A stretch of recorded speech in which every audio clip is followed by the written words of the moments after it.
कार्यकाल पूरा होते ही उनके हिस्से के शेयर्स तुम्हें मिल जाएंगे। और पिछला महीना ही वो टाइम था। वो चिल्लाई, हाँ तो वो कॉन्ट्रैक्ट तो लागू हो चुका है ना। मैंने हंसते हुए जवाब दिया, अरे दिमाग ठिकाने है तुम्हारा। उस वसीयत और शेयर्स के ट्रांसफर के लिए मेरे दस्तखत की जरूरत थी, और जब तक मैं साइन नहीं करूंगा वो पेपर सिर्फ एक रद्दी का टुकड़ा है। और हाँ, शायद तुमने उस कॉन्ट्रैक्ट की बारीक लाइनें नहीं पढ़ी। उसमें साफ लिखा था कि अगर हमारा तलाक होता है तो वो वसीयत उसी वक्त खारिज हो जाएगी और वो सारे शेयर सीधे मेरे नाम ट्रांसफर हो जाएंगे। शैन गुस्से और सदमे में चीखी, अच्छा तो तुम बाप बेटे ने मिलकर मेरे खिलाफ ये साजिश रची थी। मैंने इतने सालों तक तुम्हारे टुकड़ों पर पलने वाले गुलाम की तरह काम किया, दिन रात एक किया, और आखिरकार मुझे क्या मिला? कुछ भी नहीं। मैंने उसकी बात काटी और मुस्कुराकर लियू शिंग की तरफ देखा। अरे ऐसा मत कहो शैन, तुम्हें बहुत कुछ मिला है, जैसे कि तुम्हारा ये प्यारा असिस्टेंट लियू शिंग। भाई तूने जो ये सोचा था कि तू यहाँ की मल्लिका बन जाएगी और इस चिकने लड़के को अपना राजा बना लेगी, ये सपना तो अब भूल ही जा। मेरी ये बात सुनते ही शैन का चेहरा गुस्से और सदमे से एकदम हरा नीला पड़ गया,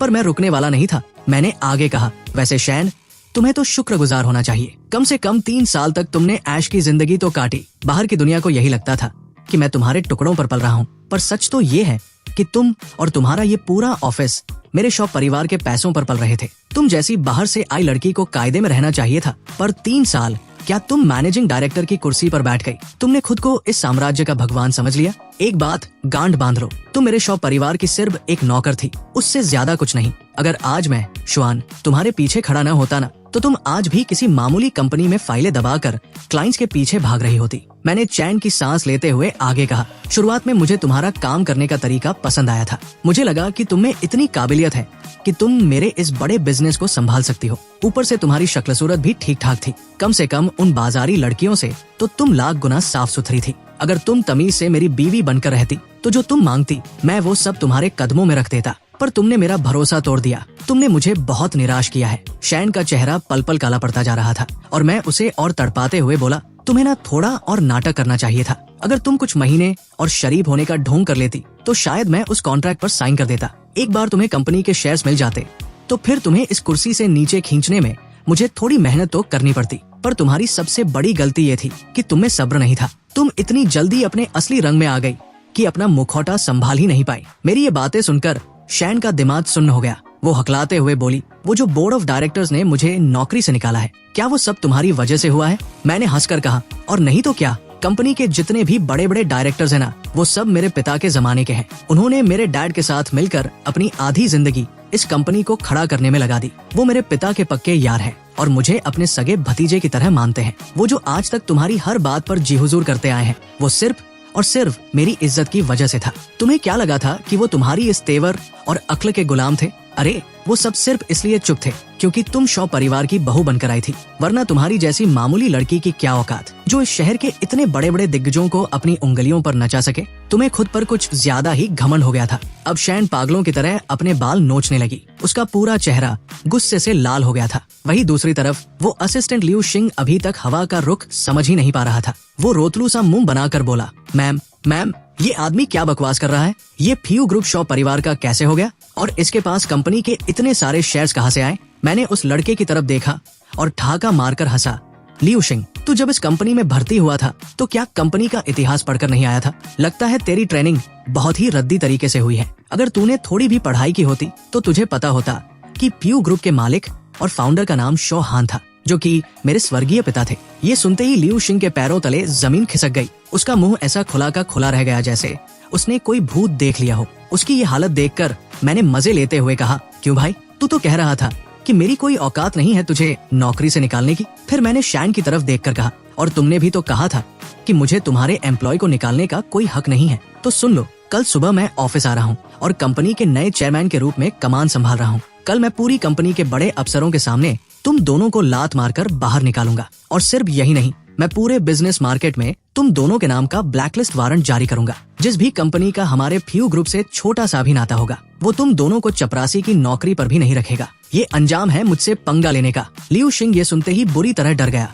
और शैन का हाथ पकड़कर रोने लगा। मैम, ये श्वान सिर्फ हमें डराने के लिए झूठ बोल रहा है ना। इसकी इतनी औकात नहीं है कि ये पूरे मार्केट में हमें बैन करवा सके। मैम, आप कंपनी से बाहर नहीं जाओगी ना? लेकिन तब तक शैन का चेहरा गुस्से से बिल्कुल सफेद पड़ चुका था। वो कांपती आवाज में बोली, सुनो शुआन, हमें आराम से बैठकर बात करनी चाहिए। मैंने उसे बीच में ही टोकते हुए कहा, बस अपना मुंह बंद रखो। जब हम दोनों ने तलाक के पेपर पर साइन कर दिए हैं तो मुझे सुनो या पति कहने की कोई जरूरत नहीं है। अब तो शैन की आंखों से आंसू बहने लगे। वो रोते हुए बोली, भले ही हमने पेपर पर साइन कर दिए हैं, पर अभी कोर्ट से कानूनी तलाक तो नहीं हुआ ना। हम अभी भी पति पत्नी हैं। और सुनो ना, मैं तो बस तुम्हें थोड़ा डराना चाहती थी। मेरा सच में कोई इरादा नहीं था तुमसे अलग होने का। मैंने हंसकर कहा, वाह हाँ, तुम मुझे डराने के लिए मेरा सारा सामान घर से बाहर फेंकवा देती हो, मेरे सारे बैंक कार्ड्स ब्लॉक करवा देती हो ताकि मैं होटल का बिल न दे पाऊँ और पुलिस मुझे पकड़ कर ले जाए। ये तुम्हारा डराने का तरीका था। वो गिड़गिड़ाने लगी। मैं उस वक्त बहुत ज्यादा गुस्से में थी। प्लीज मुझे माफ कर दो, मैं अभी फोन करके तुम्हारे सारे कार्ड्स चालू करवा देती हूँ। मैंने कहा, मुझे तुम्हारे उन भीख के कार्ड्स की अब कोई जरूरत नहीं है, और वैसे भी कानून ने तुम्हारी सारी संपत्ति फ्रीज कर दी है, तो तुम्हारे वो कार्ड्स अब खुद एक रद्दी का टुकड़ा बन चुके हैं। ये कहते ही मैंने अपनी जेब से वो सारे पुराने कार्ड्स निकाले और एक एक करके शैन के चेहरे पर दे मारे। ये लो, संभालो अपनी जागीर। इसके बाद मैं मुड़ा और सीधे मुझे लेने आई उस लग्जरी गाड़ी में बैठ गया। जैसे ही मैं गाड़ी का दरवाजा बंद करने लगा, शैन पागलों की तरह दौड़ कर आई और खिड़की पर हाथ मारने लगी। श्वान, प्लीज गाड़ी से नीचे उतरो, मत जाओ, हमें बात करनी होगी। पर मेरी गाड़ी के दरवाजे पहले ही लॉक हो चुके थे। गाड़ी ने तेज रफ्तार पकड़ी और धूल उड़ाती हुई वहाँ से निकल गई। शैन बीच सड़क पर अकेली बेबस होकर रोती रह गई। ड्राइवर मुझे सीधे हमारे पुश्तैनी घर यानी शॉ परिवार की पुरानी हवेली ले आया। ये प्रॉपर्टी मेरे पिता ने खास मेरे लिए छोड़ी थी। ये जगह शैन के उस बंगले से कई गुना बड़ी, आलीशान और शहर के सबसे महंगे इलाके में थी। इसकी बनावट किसी पुरानी यूरोपीय कला के महल जैसी थी, जहाँ हमारी सेवा के लिए 30 से ज्यादा नौकर चाकर हमेशा तैनात रहते थे। माली, शेफ, हाउसकीपिंग, पर्सनल बॉडीगार्ड और हमारा पुराना वफादार मैनेजर। ये जगह जितनी आरामदायक थी उतनी ही सुरक्षित भी थी। रात को जब मैं उस मखमली बिस्तर पर लेटा तो नई जगह होने की वजह से मुझे जल्दी नींद नहीं आ रही थी। मेरी आंखों के सामने पुरानी यादें तैरने लगी। जब मैं पहली बार शैन से मिला था, वो उस समय कॉर्पोरेट की दुनिया में बिल्कुल नई थी, एक अदनी सी स्ट्रगलर। एक बार अपनी कंपनी की कोई डील पक्की करने के लिए वो इतनी दीवानी हो गई थी कि उसने एक बड़े मैनेजर की चलती गाड़ी के आगे छलांग लगा दी थी। गाड़ी से टक्कर खाकर वो नीचे गिरी, पर बिना दर्द की परवाह किए वो तुरंत लड़खड़ाते हुए उठी और उस मैनेजर के सामने हाथ जोड़कर अपनी कंपनी के प्रोडक्ट्स की फाइल दिखाने लगी। मुझे उसकी यही लगन और आगे बढ़ने की भूख पसंद आ गई थी। मुझे लगा कि ये लड़की मेरे इतने बड़े बिजनेस को बहुत अच्छे से संभाल सकती है, जिससे मैं अपनी आजाद जिंदगी जी सकूंगा, दुनिया घूमूंगा, गार्डनिंग करूंगा और आराम से सुकून की नौकरी करूंगा। और सच कहूँ तो मेरा अंदाजा गलत नहीं था। उसने फ्यू ग्रुप को बहुत ऊंचाइयों तक पहुंचाया। भले ही वो कभी कभी अपने फायदे के लिए कंपनी के पैसों में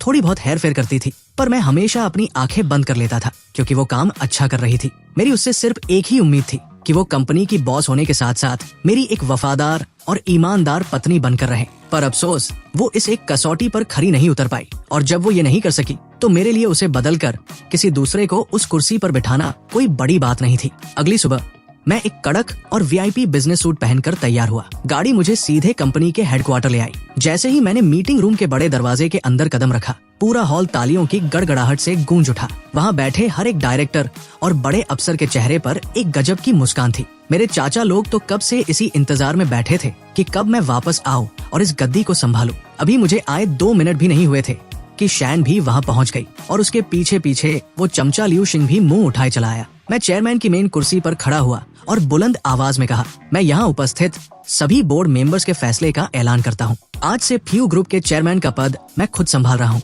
हमारी पूर्व मैनेजिंग डायरेक्टर शैन को कंपनी के पैसों के घोटाले और धोखाधड़ी के आरोप में तुरंत प्रभाव से सस्पेंड और टर्मिनेट किया जाता है। और रही बात इस असिस्टेंट लियू शिंग की, तो इसकी डिग्री पूरी तरह फर्जी और नकली पाई गई है, इसलिए इसे भी इसी वक्त नौकरी से टर्मिनेट किया जाता है। ये सुनते ही लियू शिंग के चेहरे की हवाइयाँ उड़ गई। उसने सपने में भी नहीं सोचा था कि मैं उसकी फर्जी डिग्री का कच्चा चिट्ठा इतनी जल्दी खोल दूंगा। वो कुछ सफाई देने के लिए मुंह खोलने ही वाला था, पर फर्जी डिग्री शब्द सुनते ही उसका गला ऐसे रुंध गया जैसे किसी ने बत्तख की गर्दन मरोड़ दी हो। वो एक शब्द नहीं बोल पाया। शैन भी ये सुनकर सन्न रह गई। उसने लियू शिंग की तरफ देखा और चिल्लाई, क्या तुम्हारी डिग्री नकली है?